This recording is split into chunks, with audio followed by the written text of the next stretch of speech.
All right, John, so you have a really good case on EB1A. I give you 8 grades, and if you do the strategy that I developed for you, you will be able to get more than 90% chance of approval.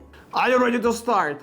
Oh my God, Stanislav, I'm afraid that Trump is going to be a president and things are not going to go well for me. My friends, today we're going to be discussing the topic of the presidential election and what you need to know and what you need to be afraid of after, during, and before this event, the election of the US president. Also, you will learn how to get a free evaluation of those visas that I specialize in for the purpose of this video. Let's go.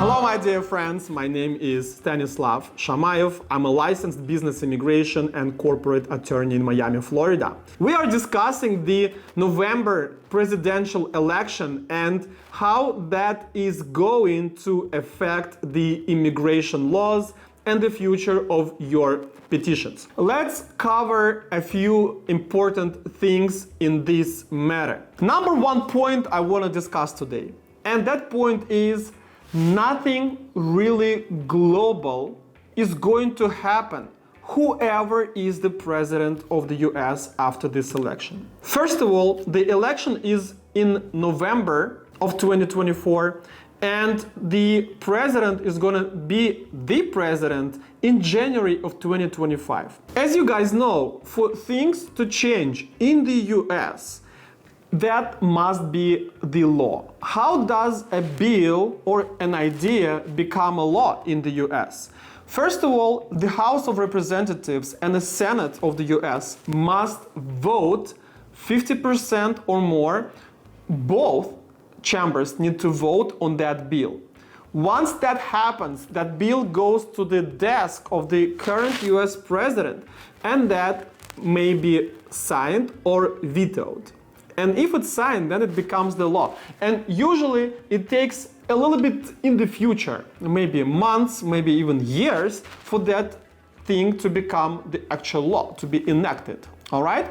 That's if we don't take into consideration that such a bill needs to go through the committees and subcommittees of the US Congress. And before that, there must be some public discussion, and that idea must become that bill that's going to move from one committee to a different one, then to the Congress, and then maybe sometime become a law. You guys need to understand that those things, they take a lot of time.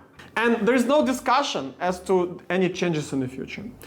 Number two, neither Democrats, Kamala, nor Trump, the Republicans, have any substantial change to the current immigration law on the books. None of them is saying, oh my God, we're going to close EB2NIW for Brazilians.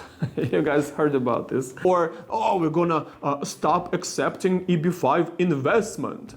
That's impossible, okay? No one's going to stop the investment. That's almost stupid, okay? No one's going to do this in a sound mind. There's nothing on the platforms of either candidate to change any laws on the books as to the immigration.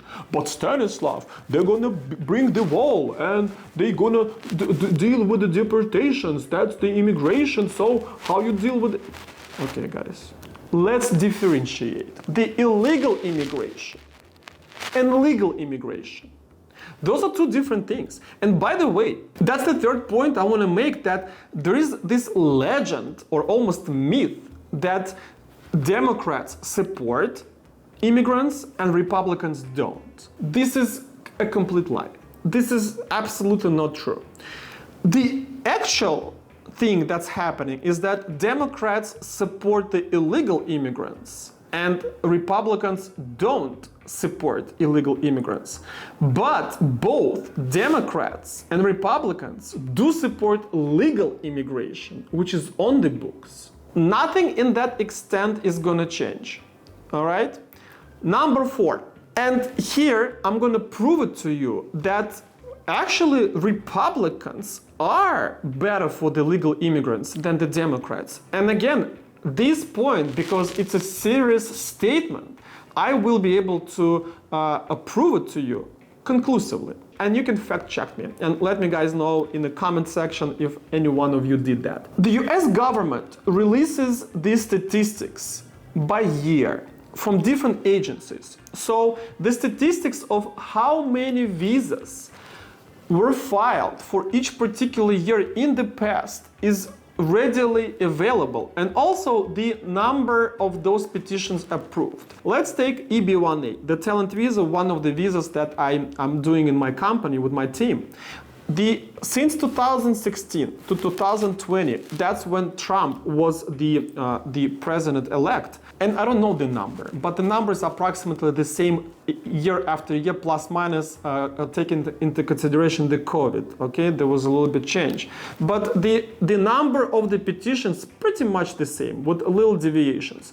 So from 16 to 20, if you take the number of the petitions filed, and the number of the petitions approved on EB-1A, the average percentage is going to be 65. When Biden came, 2020, 2021, 2023, those years that already released the statistics, because there is a lag of the releasing the statistics, because they need to calculate those things, we see the drop from 65% to 50% of approval rate. Proportionally, that's like 25% drop, okay? 65 to 50.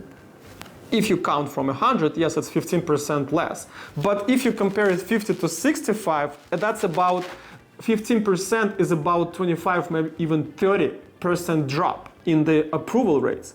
Guys, this is immense. It's almost unbelievable.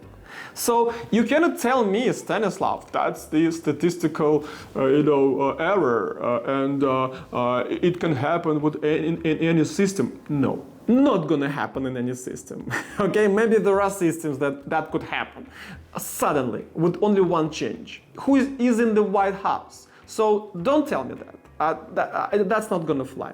So the data shows that Trump was much better choice for immigrants than President Biden and Democratic Party. So my guess is that when Trump is going to come to be president, and I hope he will be, then things are going to slowly improve. Because after the mess that Democrats left, some time needs to pass for healing, okay, the healing process.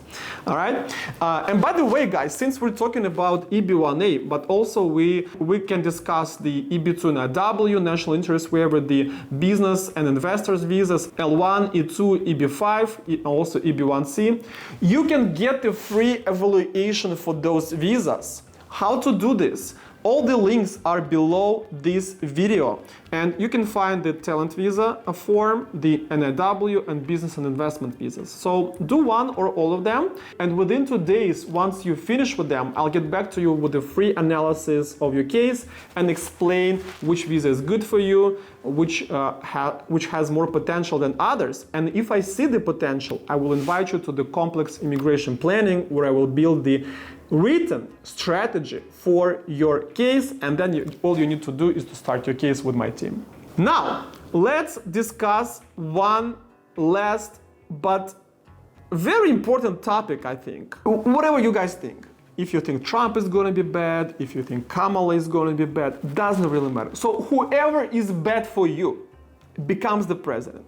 So you trying to tell me, by not starting your case, that you're ready to wait for 4, maybe 8 years, because then maybe Kamala could be re-elected and DeSantis can be elected after Trump, and then maybe 12 years of Republicans in power. You're trying to tell me that you wanna, because of your theories or your guesses or your assumptions, you're ready to waste 4, 8, 12 years of your life to wait for the change, to come to the best country in the world and make a generational wealth for your family. I hope your IQ is above 80, because if you're below 80, I mean, you're not gonna help America, okay? I wanna bring people who can help. Just rethink what you thought before, provided with everything I told you. Let's make the last point, and I promise I'll let you go. The last point is, if Kamala becomes the president, what's gonna happen? I do believe that not much is gonna change. It's gonna gradually get worse for legal immigration. Gradually, okay? First year or two, you're not gonna feel it. Probably gonna feel it later, the third, the fourth year, and God forbid she becomes the president for the second time. If Trump gets elected, you will see also gradual increase in approvals and better treatment of those petitions that are filed on your behalf, especially business related and tech related, because Trump is all about business and innovation. First couple of years, nothing is going to change, and of course Democrats, both Democrats and Republicans, will try to do good things for legal immigrants, but because the policies are different, the treatment of legal immigrants is going to be different. So make your choice wisely. Guys, get the free evaluation below this video. Smash that like button because you love my videos, you love my content, and you appreciate what I do for you.